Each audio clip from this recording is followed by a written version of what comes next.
Il y a deux catégories de personnes sur la terre. La première catégorie menant sa vie en dehors de la présence de Dieu et la seconde menant sa vie dans la présence de Dieu. La différence entre les deux est celle-ci, le salut. La deuxième catégorie a eu un jour à répondre à l'appel de Dieu et ils ont quitté la présence des ténèbres, ils ont rejoint Dieu dans son admirable lumière. Je suis Simon Oko. Le salut est justement la base de notre entretien. Nous allons nous entretenir en long et en large sur ce phénomène que Dieu a appelé le salut, afin que ceux qui sont dans la présence du Seigneur puissent s'installer confortablement. Et j'ai la foi que quand nous serons installés confortablement, nous serons à même d'attirer la première catégorie dans la présence du Seigneur. Car c'est le plus grand souhait de Dieu, que tout le monde puisse devenir les gens de la maison de Dieu. Voilà pourquoi je vais vous demander maintenant, on s'installe confortablement, on se met bien et on commence. À tout de suite.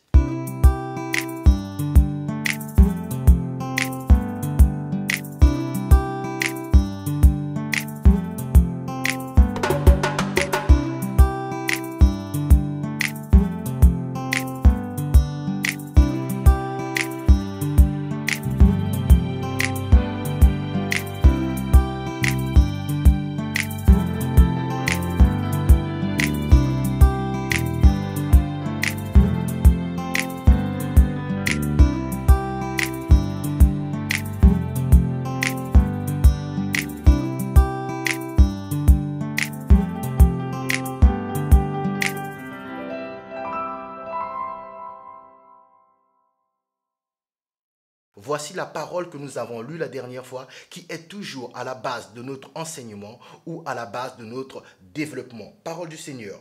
Jésus reprit la parole et dit, « Un homme descendait de Jérusalem à Jéricho. Il tomba au milieu des brigands qui le dépouillèrent, le chargèrent de coups et s'en allèrent le laissant à demi-mort. Un sacrificateur qui par hasard descendait par le même chemin ayant vu cet homme passa outre. Un lévite qui arriva aussi dans ce lieu l'ayant vu passa outre. Mais un samaritain qui voyageait étant venu là fut ému de compassion lorsqu'il le vit. Il s'approcha et banda ses plaies en y versant de l'huile et du vin. Puis il le mit sur sa propre monture, le conduisit à une hôtellerie et prit soin de lui. Le lendemain, il tira 2 deniers, les donna à l'hôte et dit, « Aie soin de lui, et ce que tu dépenseras de plus, je te le rendrai à mon retour. » Lequel de ces 3 te semble avoir été le prochain de celui qui était tombé au milieu des brigands?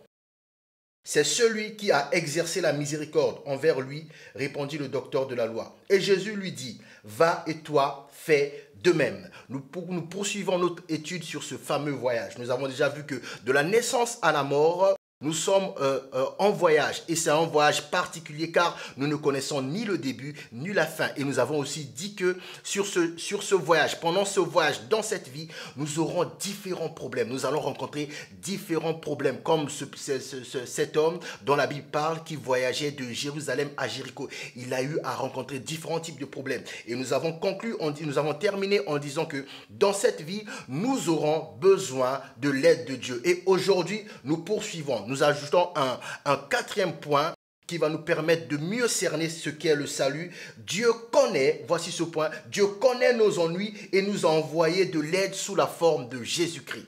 Je répète, Dieu connaît nos ennuis, Dieu connaît nos problèmes et il nous a envoyé de l'aide sous la forme de Jésus-Christ. Parole du Seigneur.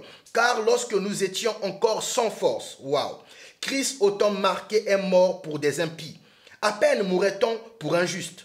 Quelqu'un peut-être mourrait-il pour un homme de bien, mais Dieu prouve son amour envers nous en ce que lorsque nous étions encore des pécheurs, Christ est mort pour nous. Bien-aimés, Dieu connaît nos soucis. Dieu sait ce dont nous avons besoin et il a envoyé l'aide sous la forme de Jésus-Christ. Jésus-Christ est l'aide qu'il te faut. Pourquoi? Dieu te connaît. Dieu connaît tes ennuis. Dieu connaît tes soucis. Dieu connaît tes problèmes. Voilà pourquoi sa solution à lui, sa solution ultime, c'est Jésus-Christ qu'il a envoyé. Ce qui m'emmène au 5e point.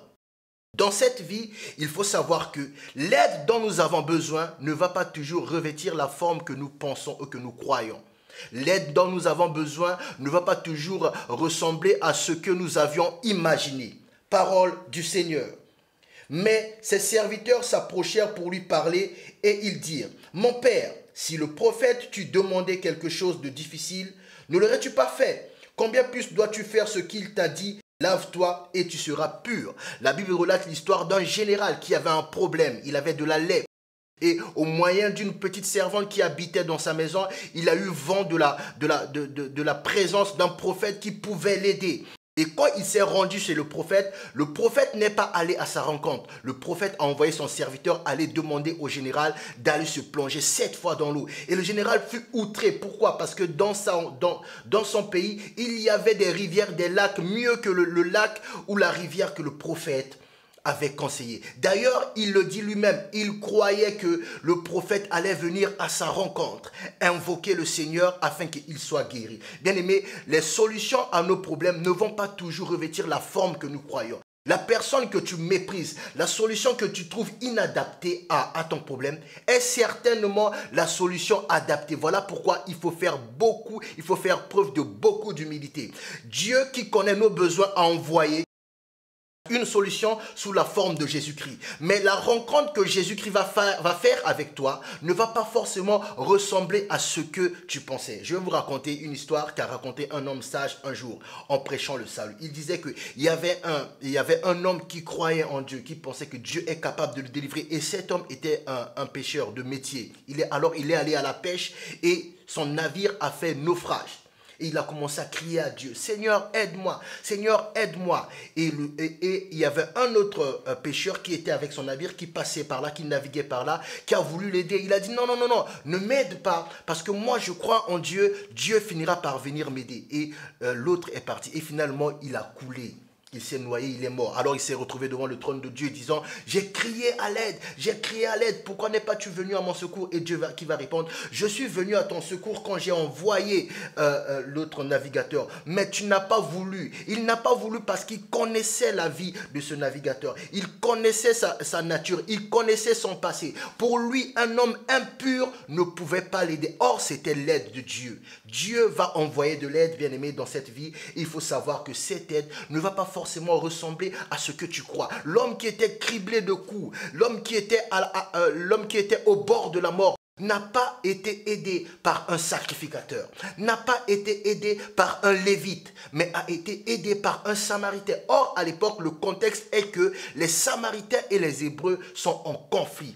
Bien-aimé, l'aide qui viendra à toi ne ressemblera pas toujours à ce à quoi tu penses. Voilà pourquoi il faut être humble et disposé à recevoir l'aide que Dieu va envoyer à ta rencontre. Ce qui m'amène maintenant à mon 6e et dernier point de cette session.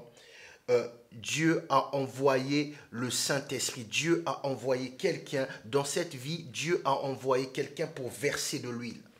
Je répète, dans cette vie, Dieu a envoyé quelqu'un pour verser de l'huile. Verser l'huile, c'est le symbole du Saint-Esprit. Si on reprend notre histoire, la Bible déclare, la parole du Seigneur déclare, mais un Samaritain étant venu là fut ému de compassion lorsqu'il le vit. Il s'approcha et banda ses plaies en y versant de l'huile. Bien-aimé, Dieu a prévu quelqu'un pour verser de l'huile sur toi. Dieu a prévu quelqu'un pour verser de l'huile. Verser de l'huile, c'est quoi? L'huile est le symbole de la présence du Saint-Esprit. L'huile signifie le Saint-Esprit qui a été envoyé pour nous conduire à Jésus-Christ.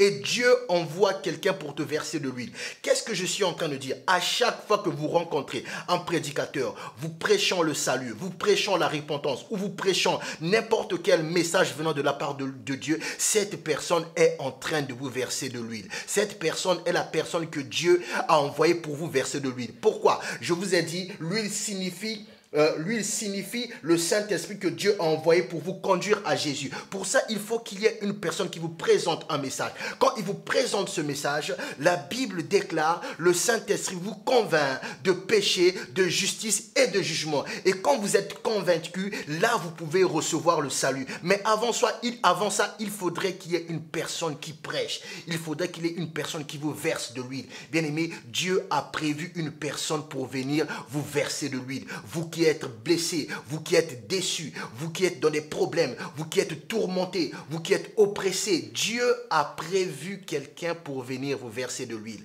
Et alors que tu es en train de suivre ce programme, je suis en train de verser de l'huile sur toi. Que le Seigneur te bénisse. La suite au prochain numéro. Salut!